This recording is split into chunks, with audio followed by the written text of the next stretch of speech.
So when we come out of Valley Forge into now 1778, and the first battle that's going to take place for us is actually in Monmouth in New Jersey. The army's prepared for this, and Washington is eager to start a fight now that he has, you know, soldiers to actually get something done. So General Howe has decided to leave Philadelphia right back to us. When we'll stop there for a second. When General Howe left Philadelphia, and we jumped right back in, the new military governor was placed to be Benedict Arnold. Benedict Arnold was actually wounded at the Battle of Saratoga. He was also wounded at the Battle of Quebec too. Same leg, weird. So he was wounded, and he's definitely not fit for, you know, battlefield command at that point. That's why he gets West Point. Washington considered West Point to be a key point, or a key place that needed, you know, a good commander to look over it. West Point got started by Henry Knox, by the way. Henry Knox wanted to have a school to be able to teach officers how to be officers, and chose out West Point to be that spot. So just so you know, that's on Henry Knox. Henry Knox and General Greene would be lifelong friends since just before the war. All right, so we're back on track. Washington is chasing General Howe across New Jersey. Ultimately, he's getting to Sandy Point, New Jersey, and what he's trying to do is get onto the ship and get back into Manhattan. No, Washington had chased him down and, you know, caught up to him and then started the fight. And this is in Monmouth, in northern New Jersey. The fight was commanded by General Lee, Henry Lee, because there is also a General Lee, Harry Lee, or Harry Lighthorse Harry, Lighthorse Harry Lee. So General Lee's in command, and he's actually an old British officer who came over to the continental sides, along with Gates and Conway. Those three, Lee, Gates, and Conway, are probably the biggest proponents against George Washington. Gates wanted to be in Washington's position and felt Washington was not worthy, while Lee just didn't like Washington's tactics. So one thing to say about Washington really quick is to kind of describe him just a little bit here. He was a horrible strategist and a great battlefield commander. Something he had to learn. General Washington's biggest attribute was spotting talent. He knew who would have been worthy of what, why, and made sure they were into that spot. Hence why Greene ended up getting Quartermaster General. One of the biggest things that set Washington towards making Greene Quartermaster General was when he set up those supply lines when we were leaving New York and going into Pennsylvania. So he's like, whoa, wait a second, now that's what we need. Somebody just like that. Whew, another tree's down. We just had a couple storms come through here, so that explains that. It's a nice fun walk around too. So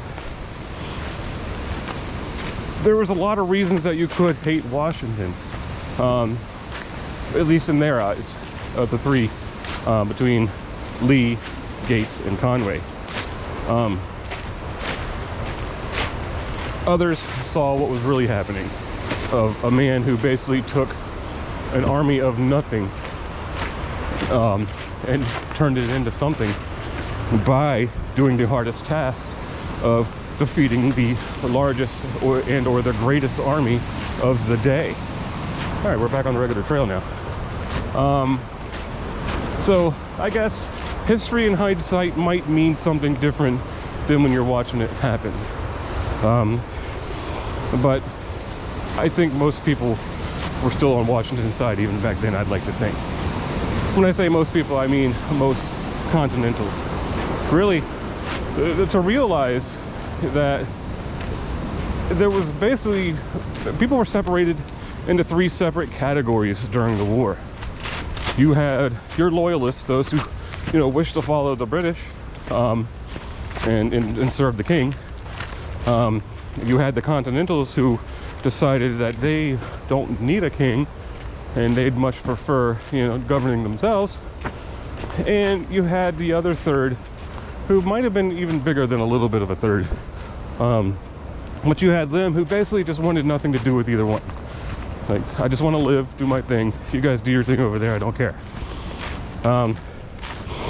So Washington really only had about 30% of those of colonists on his side. It's really kind of scary to think of it that way, but it's true. All right. So we get to Morristown and Lee's in command. Well, I'm getting sidetracked here a lot. Lee's in command, and it doesn't go very good. Lee showing his true colors. He's not nearly as good as he thought he was. If you've watched or heard the soundtrack to Hamilton, so here, I'm a general. Whee! That was General Lee for the Battle of Monmouth. So basically Washington's commands were at all costs. Basically just go, do it. But Lee almost immediately sounded a retreat. Washington stepped in. There's rumors of a lot of curse words being said at that point, but Washington steps in, and when he does, he has Lee, and I'll do quotes here, quote, quit the field. He basically kicked him off of command, and Lee never serves in the army again. He goes through a court-martial, and he's not found guilty of the court-martial, but his career is done. So Washington takes command over, has Lafayette take a wing. General Lee is already with, General Greene. Wow, General Greene is already with Henry Knox and his artillery. And they're just battering it down. So this is where another what-if moment comes into play. So what happened was a draw. You know, both armies basically just like, okay, we're good. Neither one's going to win right now. Very hot that day. A lot of deaths were actually caused by heat stroke compared to battle. But I lost where I was going with that. Well, hopefully that thought comes back because I had something to say.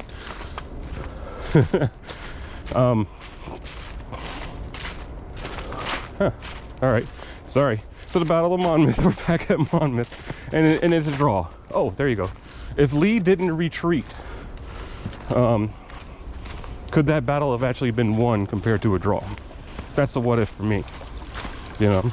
So put it in the comments right there if you have a what if. Tell me your what if. I'd love to hear all what ifs. You know, I think about them a lot myself, you know, and I even realize how silly some of them are too, but I still try to, you know, easily get rabbit holed doing that. So we're actually going to stop here, even though I got a little bit more to go to get to that cemetery. I'll make sure you see the cemetery at another point in time. But I think Monmouth right into 1778 is a good part to stop, because now the focus is also going to head south, while the north basically sits dormant almost the entire rest of the war, you know, until we get to 1782 basically. So when we start focusing on down south, we're really going to start to hear a lot more about General Greene, because this is where he makes his name. And he doesn't just make his name, he actually starts to shine and really show why he is the second top commander in Washington's army. Basically, Washington's number 2. Literally 2. That goes with the quartermaster general, just so you know. it was kind of, it's not kind of, it's unique to the Continental Army. The person holding the post of Quartermaster General is automatically second in command. And they're actually almost always at Washington's side at that point, carrying the battle plans, discussing the battle plans. They're behind Washington. They know the most of, about the plans for upcoming battles. When Greene takes over in the South, we're not quite there yet, but when he does, he reserves the right of second in command. So his replacement as Quartermaster General does not get that title. So that stopped with General Greene. So we'll talk a little bit more about General Greene because we're almost at the cemetery now.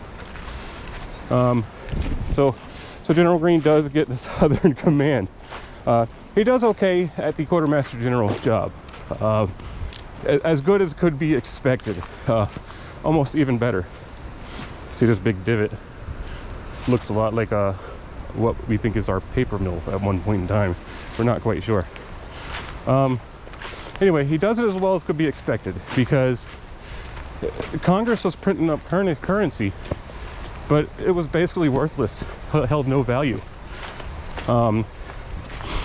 And merchants and citizens weren't really up to helping the Continental Army anymore. They've already put up with it for a couple years, and yeah, they have to survive themselves. They can't provide for an army and still, survive. So